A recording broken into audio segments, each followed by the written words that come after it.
Los últimos serán los primeros y los primeros serán los últimos.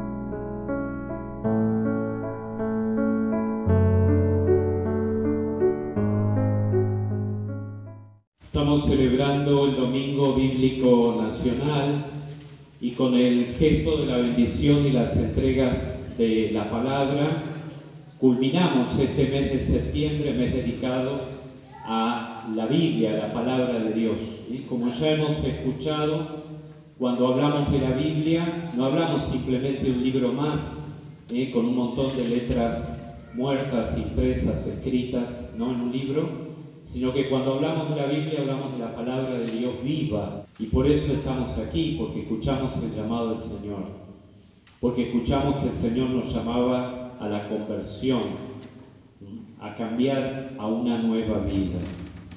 Y ahí nos da la pauta de que justamente esa palabra trae vida, nos da vida a nosotros y también para darla a los demás.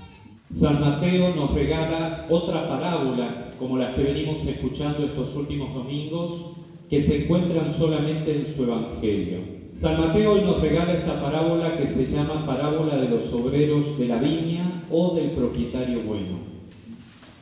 Y esta parábola quiere ser una respuesta a aquella frase misteriosa del Señor: los últimos serán los primeros y los primeros serán los últimos. Todas estas parábolas nos hablan del reino de Jesús que viene a instalar o instaurar aquí en la tierra.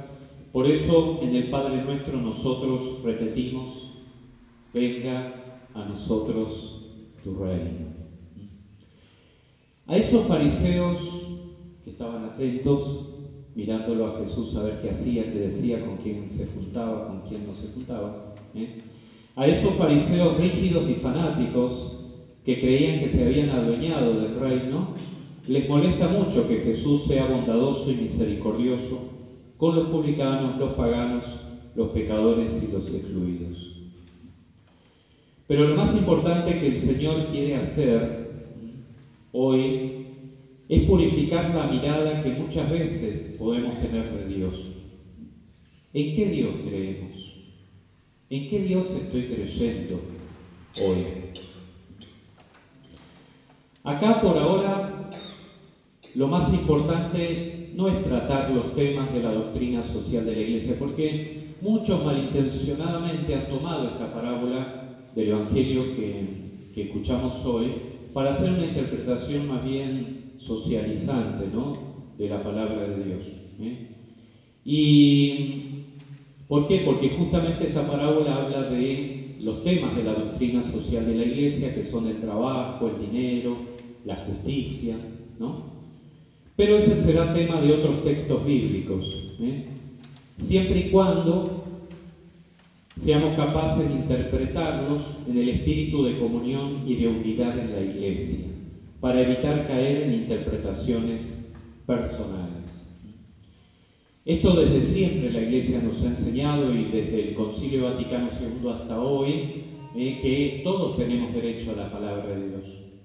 Algo que antes, antiguamente, estaba reservado únicamente a sacerdotes, obispos, ¿no? Y que desde ese momento hasta hoy, hasta nuestros días, la palabra de Dios es un derecho de todo bautizado. Por eso la Iglesia nos regala distintas maneras de relacionarnos y conectarnos con la palabra de Dios, ¿no? Hay un método que se utiliza en la Iglesia para rezar con la palabra de Dios, que es la Lectio Divina. Es abrir la palabra de Dios, en primer lugar escuchar qué me dice el Señor, qué le digo como una respuesta, como ese diálogo de amor entre Dios y nosotros, y luego qué nos dice, tratando de sacar una conclusión. Es cierto que muchas veces no vamos a poder cumplir todo lo que dice la palabra de Dios, pero podemos empezar por ahí. Otra cosa interesante que también debemos saber a propósito de este derecho a la palabra de Dios es que la Iglesia siempre nos ha enseñado a interpretar la palabra de Dios en un espíritu de comunión y de unidad. No que cada uno interprete lo que le parezca y entonces después me armo una iglesia iglesia en cualquier garaje, sino que la palabra de Dios siempre se interpreta a la luz del espíritu de comunión, del espíritu de unidad de la iglesia. Delante de Dios somos todos iguales hijos de Dios, cada uno de nosotros con nuestras propias responsabilidades, ¿no?, y obligaciones. Entonces, a la hora de interpretar la palabra de Dios, pedirle al Espíritu Santo siempre poder hacerlo en espíritu de unidad, ¿no es cierto?, y de comunión con toda la iglesia. También todos decimos Dios es bueno, ¿no? Pero vamos a ver de qué se trata la bondad de Dios, que no es fácilmente comprensible y aceptable por muchos. Vamos a ver por qué.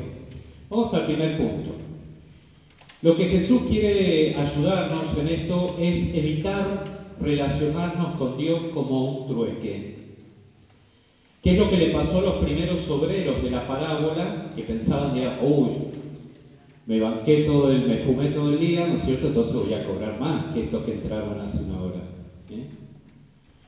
Los primeros obreros de la parábola nos muestran que tienen una relación de trueque con Dios.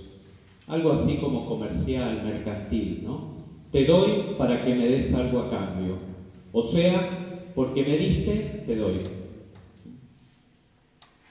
Llevando esto a nuestra vida cristiana, lo podemos traducir por rezo o dejo de rezar, me comprometo con algo en la iglesia o no, siempre y cuando Dios me devuelva algo por lo que yo hago o dejo de hacer por Él y los demás. No así en nuestra relación con nuestro Padre Creador. Esta relación de igualdad que a veces nosotros queremos o pretendemos querer tener con Dios, solo puede darse entre nosotros, que somos criaturas. No así en nuestra relación con nuestro Dios Padre Creador, porque es Él el que sostiene nuestras vidas en sus manos. Es una alianza, un pacto desparejo, asimétrico el que tenemos con Él. Asimétrico es esto, ¿no? Porque Él es el que todo lo puede. Yo no puedo nada. No puedo ni llegar a la esquina a veces. Él es el que todo lo puede. Él es el que todo lo conoce. Yo no conozco todo. Yo puedo y tengo que suplicar a Dios, pero no puedo pararme de igual a igual con Él. El que tiene esta relación de trueque con el Señor es que todavía aún no lo ha conocido, ni tampoco ha conocido cómo se comporta el Padre con cada uno de nosotros. Por eso la primera pregunta que nos surge para la reflexión de hoy, ¿cómo es mi relación con Él? En segundo lugar, algo a lo que Jesús también hoy nos previene, no lo encasillemos a Dios. En la parábola se ve claramente lo que dice la primera lectura: los pensamientos de los hombres no son los de Dios. ¿Y cuántas veces lo decimos nosotros como para convencernos, no? Muchas veces tenemos la tentación de querer encasillar o etiquetar nuestras vidas y también encasillar a Dios en nuestras formas y estructuras.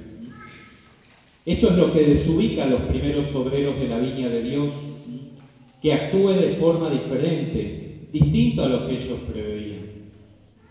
Dios no se deja ganar en generosidad nunca, y Él siempre desborda nuestras frágiles y limitadas capacidades humanas, incluso las de nuestro conocimiento. No hace falta conocer a Dios a veces con la inteligencia humana para creer que ya lo tengo a Dios, ¿no? A Dios lo define su misericordia, que no quiere decir que Él habilita el pecado. Bueno, está todo permitido, todo vale, ¿no? Sino que Él es fiel a su alianza de amor que nos ha unido para siempre. Por eso, nunca tomemos a mal que Dios sea bueno, como el trabajador de la parábola.